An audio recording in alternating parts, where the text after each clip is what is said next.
Hello everybody, and thank you for joining me. I just got out of My Little Pony, Equestrian Girls, Rainbow Rocks, and boy was it a thing. And this time, no anger, no 20 minutes of me hating on the bronies. Because, surprisingly, one, there wasn't a whole lot of people there, but there was a lot more showings. There was only like 4 showings, I think, and there's like 15 showings now for this movie, so whatever. But there wasn't a whole lot of people there, and most of them were kids. And, you know, like I said, kids talking don't really bother me, but it was a much better movie-going experience. Quite enjoyable, and I had a friend there just in case I did have to stab some people with spoons. But no one deserved the spoon stabbing, so life is good, life goes on. But this was also a thing. But this is going to be, hopefully this is much shorter. Hopefully this is a much shorter video, because there's not a lot to get super angry at. But still, there were problems with it, so we got to talk about it. Significant difference, though. I wasn't nitpicking, but I did have a lot of problems. I had a lot of problems with the My Little Pony Equestrian Girls, but it charmed me. I still liked the movie. I still enjoyed the movie pretty well for how many problems I found with it and for how contrived the plot was. But it charmed me a whole lot. This movie, different. While it was a better movie overall, it charmed me less. I guess you've got to kind of stick with me here. The first movie I found to be... It was a very dumb movie. It had so many plot holes and so many problems. But the fact is, I found it to be incredibly charming, so I ended up loving it a lot. I still ended up like, man, that's a pretty good movie. I'd watch this movie again and again, and I have. I've watched it several times since its release. I will probably do the same thing with Rainbow Rocks. I still liked Rainbow Rocks, but it was just... It wasn't as charming, and it was horribly predictable. The first movie was also somewhat predictable, but at least I couldn't... Like, 20 minutes into Rainbow Rocks, and I had everything planned out. I knew exactly what was going to happen. I knew how the very final battle was going to go. I knew exactly what was going to happen. I knew the fact that Rainbow Dash was going to... All of them were going to, like, kind of fall down and need help, and then they're going to get help from Sunset Shimmer. And I knew that everyone was going to exclude Sunset Shimmer for some stupid reason, but blah, blah, blah, blah, blah. But, while Rainbow Rocks didn't have as many technical problems as Equestrian Girls had, it didn't charm me as much. So that's where I'm coming from. Where, yes, Rainbow Rocks was a better movie, but I don't think it is as good. I mean, if that... I know that's really confusing. I know that's stupid and convoluted, but I think that's what I'm trying to... That's my base opinion there. There was a lot of things in here that were not... that's what I'm saying, is the first movie's plot was horribly contrived. This one was not nearly as contrived, but there were still some contrived moments in it. Again, it's the same thing. I'm just repeating myself over and over and over again. But yeah, there was several problems in it that were the same as the first movie, but just not as relevant, so it didn't matter as much. But yeah, that's irrelevant. I'm going to talk about a few things that are important about the movie, and then I'm going to move on to a bigger scope thing that I basically figured out while watching this movie, and I think it needs to be talked about, which I'm not sure many people do talk about it. So, you know, what's up? If you don't know, and if you're not subscribed to them, which you shouldn't be subscribed to them because they spam, but Hasbro's, their YouTube channel, they release some stuff. They release shorts and stuff. But they released a bunch of shorts about Rainbow Rocks. Stuff that I thought was going to be in the movie, or at least some things that I thought were clever, and they definitely were some of them were in the movie, but not directly. They weren't copy-pasted into the movie. But some of the shorts for the Rainbow Rocks was about Rainbow Dash wanting to make a band and then her finding her bandmates, which ended up being the main 5. She'll go to Rarity, and Rarity's like, I play on the piano, I don't play any of those things. And then she gets a keytar, and it's like, oh, I like keytards, that kind of thing. I really like those things. It made me want to watch this movie a whole lot, because those were pretty good. Then the weirdest thing happened. All of those skits, none of those were in the movie. Basically, from what I watched and what I wanted to see, it establishes, the skits establish why these people are on a band together, why the main 5 are in a band together, even though none of them wanted to be in a band together. None of them initially wanted to join Rainbow Dash's thing. At least this is what I'm remembering. I haven't watched these in a while. But that's what it seemed like. They weren't involved, and then eventually she comes because she wanted the best band ever, and so she found out that her bandmates her fellow friends are also pretty good musicians. So blah blah blah blah gets into that. Well, with Rainbow Rocks, the beginning scene actually fits really well, and then the credit scene is really cool because it just summarizes everything that happens in Equestrian Girls. But after that, it kind of cuts straight to the band being together and them practicing with each other. And I had a guy come with me who, I know this was, he was my friend, and which is actually, I'm glad he came with me because, like I said, I could have gotten mad and stabbed some people to death. But he came with me, and he had zero experience with the My Little Pony franchise. Zero experience. He didn't even, I even told him to watch the first movie. He didn't do that. He had zero experience watching this movie, and he came into it, and I'm sitting there thinking, like, you're missing so much context from this movie if you had not watched those stupid shorts. And I know there's probably a bunch of people out there who had not watched those stupid shorts. And basically it still works because their character personalities kind of drove them to what instrument they're using. But there was some good characterization, and there were some good moments in it, and it explained the reason why. It even explains the reason why when they play the guitar and when they play their music and they play in their band, that's why they grow those wings back. It explains why that happens. That is never explained in this movie, and that's kind of a big factor of this movie. But it never explains it, and I found that to be so profoundly frustrating for me. It was really frustrating for me.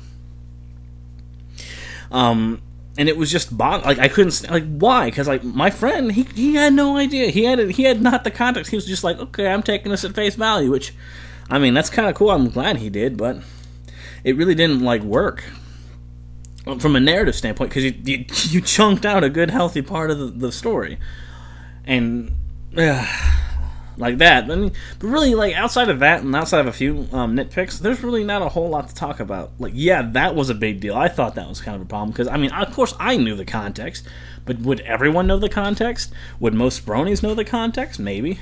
But he didn't know the context, and frankly, I think it would, even if I do know the context, I'm upset because it's not in the movie. Like I said, you can't judge a movie or a book or a video game by other things within the world.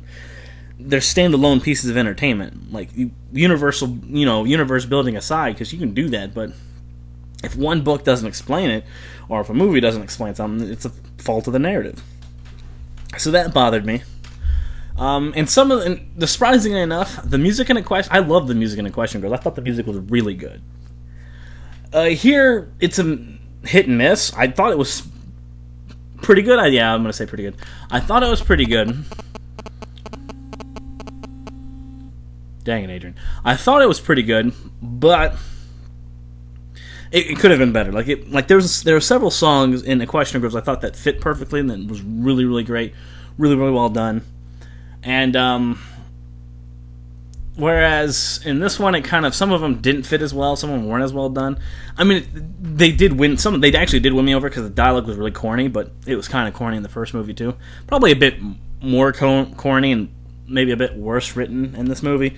But like I said, it balances out with the plot actually being coherent, making sense. Horribly predictable, but whatever. So yeah, it was weird. The music worked. I thought some of the songs were good. They reused a song from the first movie, which I thought was kind of lazy, but whatever. I ain't gonna hate on that. The ending fight scene, again, horribly predictable, but I liked the music. The music really was working for me, just like the first movie. The music really did it well for me. The music had a good flow to it. But there was just a lot of things, and then Sunset. There was a couple other little niggles I had too. Where Sunset Shimmer's characterization, she's good now, but everyone doesn't trust her, for reasonable reasons. But the way the main 6 act in this movie compared to Sunset Shimmer makes no sense, since they're the ones, or at the very least, Twilight Princess doing that was weird. But then the rest of them are her friends, and they kind of still treat her as an outsider a bit, which, friendship and magic thing, but whatever. Narrative, whatever, doing it, some stupid thing. Oh, Sunset Shimmer picks up the mic, she sings, blah, blah, blah, blah, blah. Okay, done. Basically, that's me nitpicking. I don't want to talk about, the actual movie anymore, because it's not bad. If you like the first movie, you're going to like this one, I think. Like I said, the plot's not nearly as stupid. Plot lost's not nearly as stupid. The characters are more well-rounded. Some of the characters have better dialogue, but I mean, there's faults of it. Like if I made an actual review of it, I'd talk about some more of these things. But you know, we're talking about I'm putting this into my Let's Discuss playlist, so you know how that works. Here's the thing that I found to be pretty completely interesting. And this baffled. I was sitting there thinking about this like halfway through the movie, and I was like, dang. Well, yeah, that's the thing. Because it was predictable, I was sitting there through parts of the movie before the music won me over. I was sitting there like, can't we just end the movie? But it definitely worked its way into my consciousness a bit better, and I thought I liked it. Could have been better, but frankly, nah. Alright, well, for those of you who don't know, those of you who are new to this, who haven't seen any of my videos about My Little Pony, me discussing it as an actual narrative piece, like not just as a fan of the show, I'm looking at it from a critical standpoint. I believe the first 2 seasons are great. My personal opinion on the thing is the season finale for Season 2 is one of the best season finales I've ever seen. I loved it. Season 3 for me was a horrible, unmitigated mess. It was disgusting to me in some aspects. The morality of the last episode and the plot of the last episode and the fundamental reasoning of the last episode bothered me to no end. I made a review about it, and I called it The Death of My Little Pony, because I believed that it was so bad that it would literally kill My Little Pony. And kind of, it was true. A lot of people disagree with me. A lot of people think, but there was a lot of problems. Like, we eventually learned that it was caused by executive pressure, so, I mean, at least I get it. So, the death of My Little Pony was a bit harsh, but what it represents definitely did occur. I would say that. But seriously, Season 3 was really bad. Most of the episodes were not very good. There were a few good ones, but the proportion is normally much better than that. Like, for Season 2, even, I love Season 2. I think Season 2, but the proportion was like, maybe 5 episodes weren't that good, 6, maybe 7, but even if it was 7, you still would have, 18? 19. You would have 19 episodes that were really good, that I thought. That's, again, my opinion. But whatever, proportions, like, because you can't, no one bats 1,000, people bat 1,000, but, whatever, people don't bat 1,000. So, yeah, but season 13, I mean, it was like 2-3 episodes out of 13 were good. That I could, I guess, not even good, that I could tolerate, because, good is a relative term.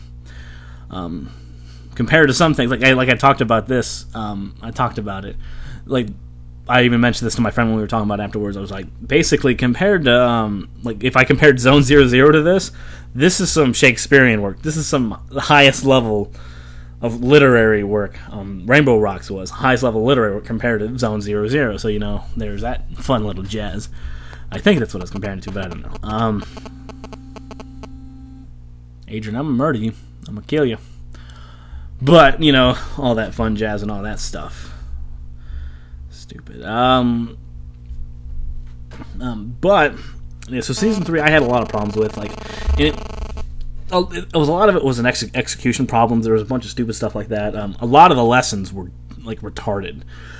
Things that happened in that season made no sense. Just from a literary standpoint, from a standpoint of having watched the first 2 seasons, some of the things that happened was dumb. It made absolutely no sense. And then Season 13, I mean, the season finale of Season 13 happened, and that just blew it out of the water, but whatever. I'm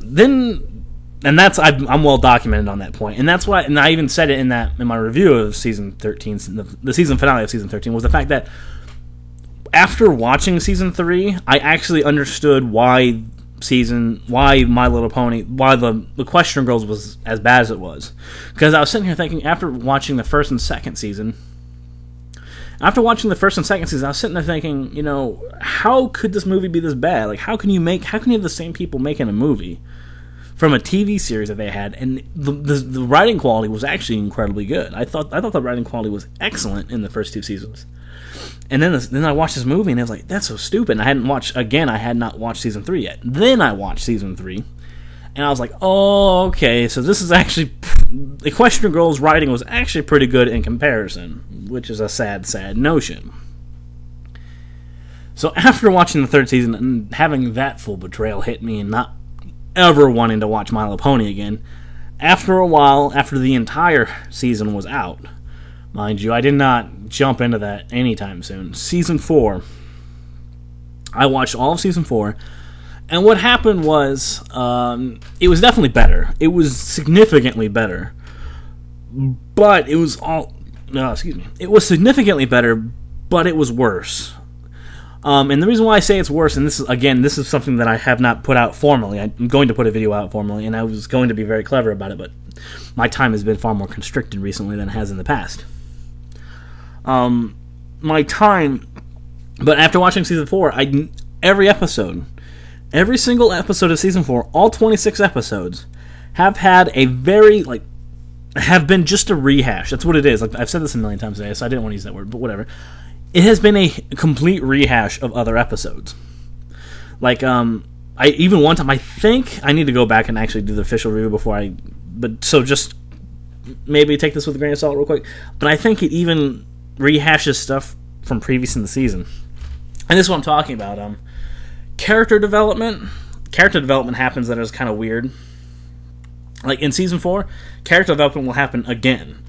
Like I said, I can't remember specifics because I had this video all planned in mind. I was kind of upset about it earlier, and I've talked to some people about it before. But, like, Spike is all self-conscious and being weird and stuff, and he gets over it. You know, that's supposed to be him developing as a character. He starts off an episode being all self-secure and all this weird and stuff. Bam! He's no longer self-secure and weird, and he feels good about himself. Happens again, and then it happens again, and then it happens, like, that's what happens. Season 4, he does that. He has something again about him burning the thing. Boom! It's weird. That's what it's every episode's like that. Something about Applejack doing the same thing over again. Applejack being too overprotective. Applejack being too, demanding order and all this stuff. Demanding things are functional and working. It's just a rehash of things over and over again. Like, I'm not even kidding. I even counted it.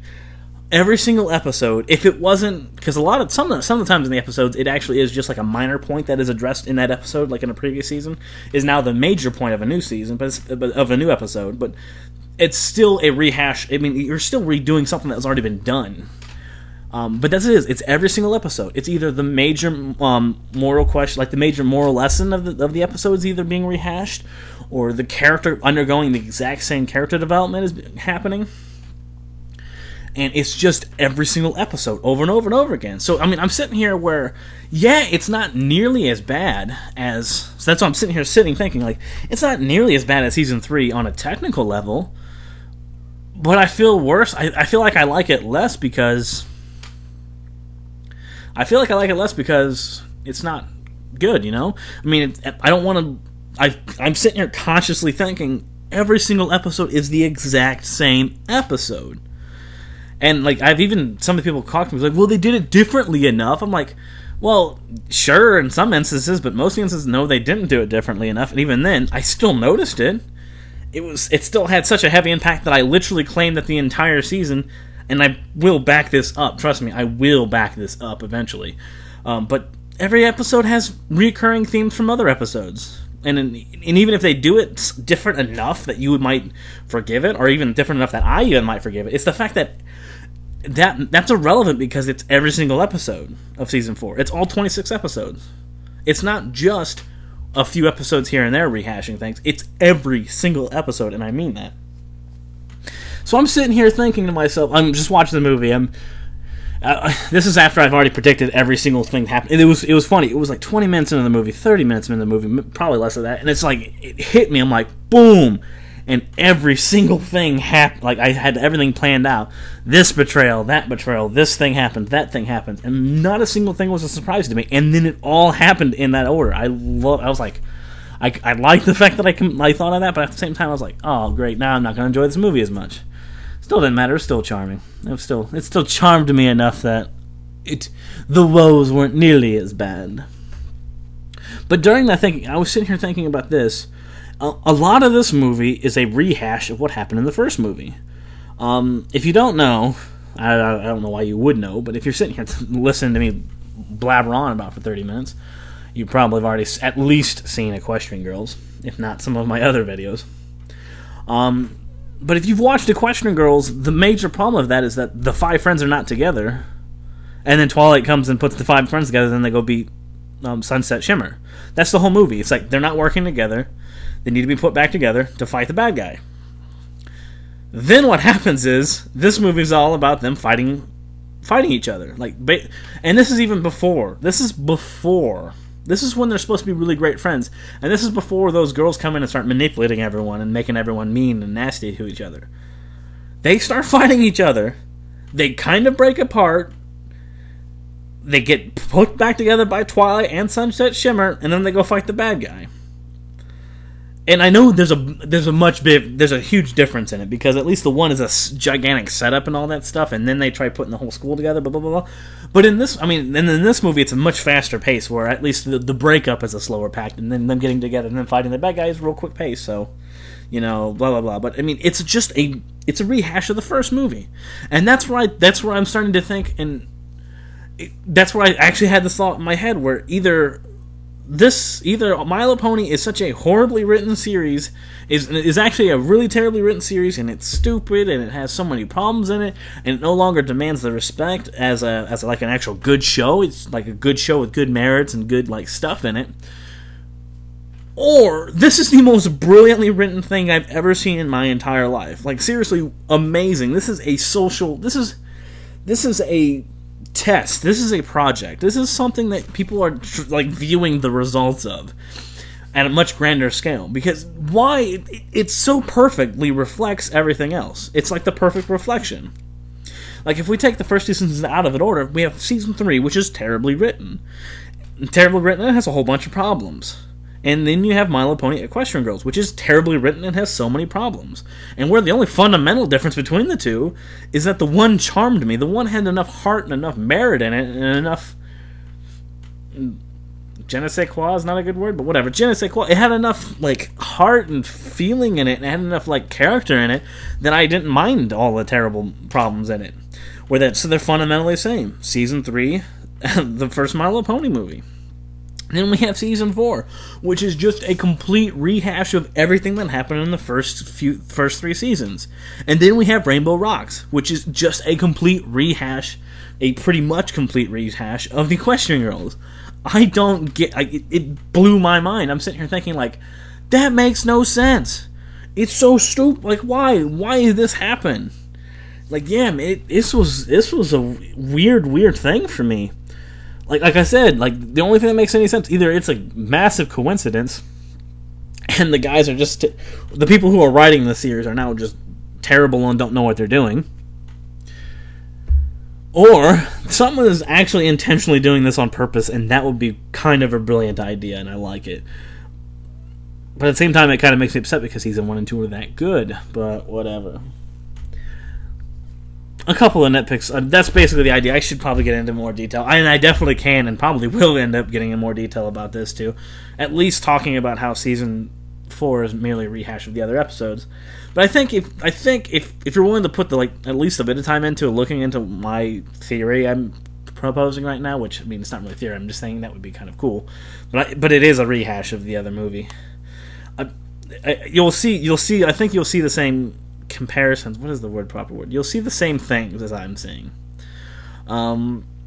It was just a weird thing for me. It was just a rehash of the other movie. And there was other things too. There was a bunch of other things too, with how absolutely no one, not a single person there.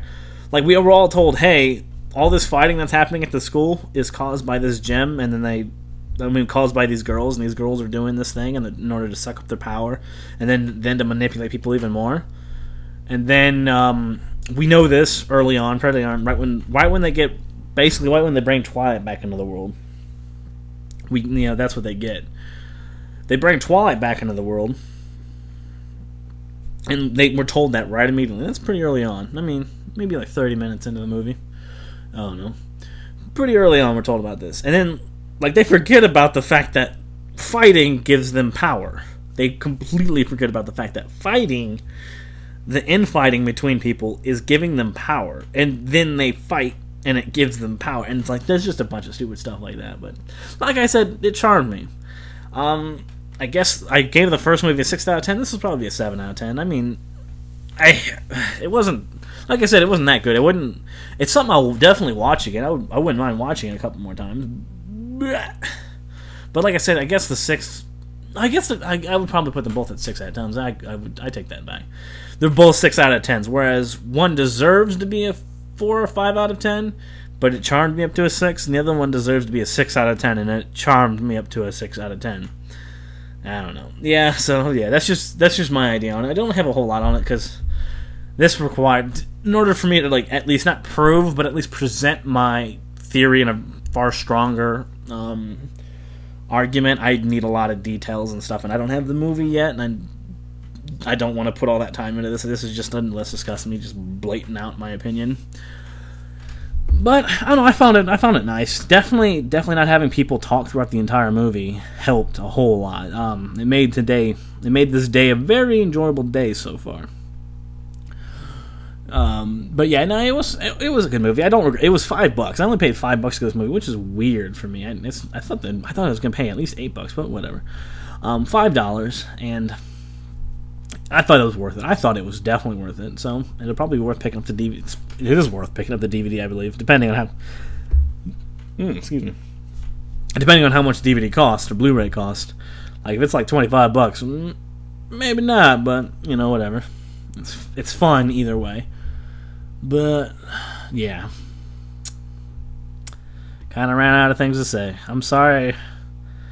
Oh, it was like I had so much data in my head, and now it's all gone. It's all dead thanks to stupid siren songs. But like, I guess either way, it doesn't matter. More videos coming soon, for a little bit, and hopefully I start putting my video game stuff up. So whatever. Thank you for watching. Listening, I guess you ain't watching. Well, you shouldn't be watching. Thank you for listening, and I hope you take this for whatever it is.